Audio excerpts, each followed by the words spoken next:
Robbery at personal na galit ang tinitingnan na posibleng motibo ng Mati City Police Station sa pamamaril at pagpatay sa isang miyembro ng LGBTQ community sa Crossing Lemente, Madang, Mati City sa Davao Oriental. Ang biktima, kinilala sa ulat ng Mati City Police na si Nino Dagsuan Librea, kilala bilang Mark Dagsuan na taga Don Salvador Mati, isang chicken vendor na nangungupahan sa Barangay Madang.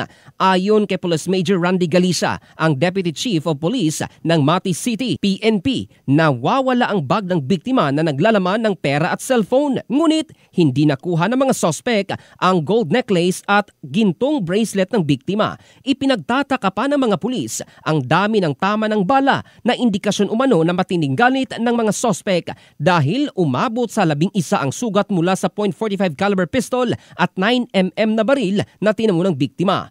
Bago ang krimen, naglalakad si Dagsuan mula Madang Public Market at pagsapit sa tapat ng isang establishmento, hinarang ito ng nakamotorsiklong mga sospek sa kapinaulan na ng bala. Wala pa ring natutukoy na person of interest, ngunit patuloy ang pagsisiyasat at paghanap ng mga sospek ng kapulisan.